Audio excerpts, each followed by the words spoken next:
নমস্কার বন্ধুরা, কীভাবে ইলিশ মাছ কচুর ডাঁটা দিয়ে ভুনা করতে হয় দেখুন আপনারা। আমি ইলিশ মাছ হলুদ আর লবণ দিয়ে মেখে রেখেছি 2 মিনিট, তারপর ভাজা দিয়েছি 1 চামচ তেল দিয়ে। এটাকে বেশি ভাজতে হবে না, হালকা ভাজতে হবে।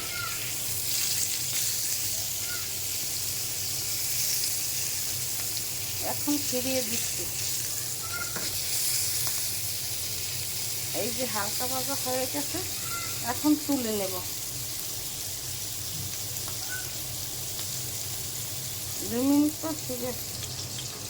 2 মিনিট পর ফিরে এসছি। 1 টেবিল চামচ তেল দিয়ে কচুর ডাঁটা দিয়ে দিয়েছি। এখন আধা চামচ হলুদের গুঁড়ি দিয়ে দিলাম।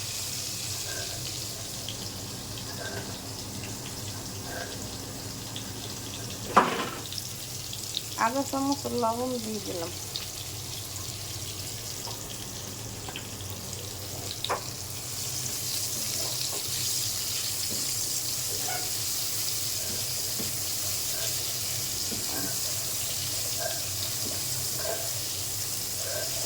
কচুর ডাঁটাটা একটু ভাজা ভাজা হবে।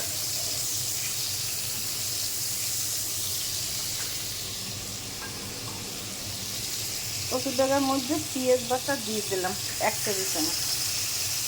এর বেশি দেওয়া লাগবে না।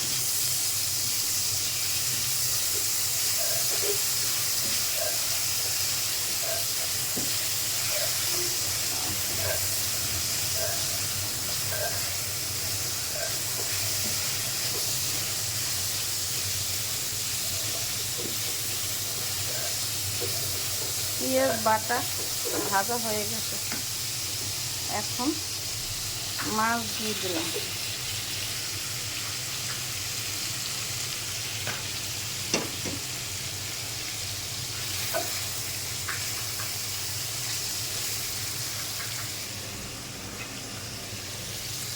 পরিমাণ মতো জল দিয়ে দিলাম।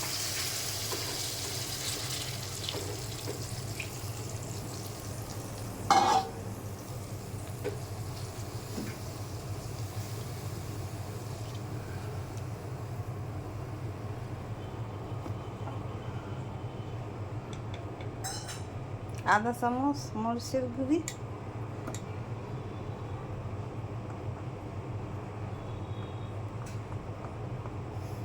আধা চামচ হলুদের গুঁড়ি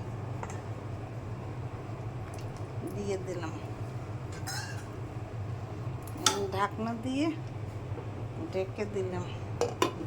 2 মিনিট পর ফিরে আসছি। 2 মিনিট পর ফিরে এসছি। আমার কচুর ডাঁটা সেদ্ধ হয়ে গেছে। এখন জিরা, কাঁচা জিরা আর সরষে বাটা একসাথে করে মিশিয়ে বেটে নিয়েছি, সেটা দিয়ে দেব।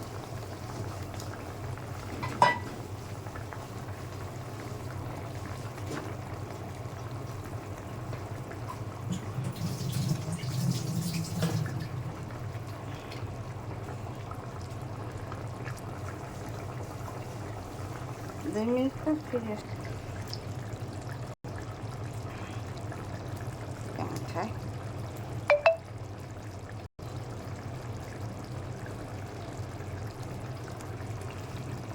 2 মিনিট পর ফিরে এসছি। আমার কচুর ডাঁটা দিয়ে ইলিশ মাছের মাখা মাখা ঝোল রান্না হয়ে গেছে। এইভাবে আপনারা ঘরে তৈরি করে খেয়ে দেখবেন, খেতে অনেক সুস্বাদু লাগবে। আমার ইউটিউব এবং ফেসবুক চ্যানেলটা লাইক এবং শেয়ার করে পাশে থাকবেন। ধন্যবাদ। নতুন নতুন ভিডিও পেতে আমার চ্যানেলটিকে সাবস্ক্রাইব করে দেবেন। Thank you.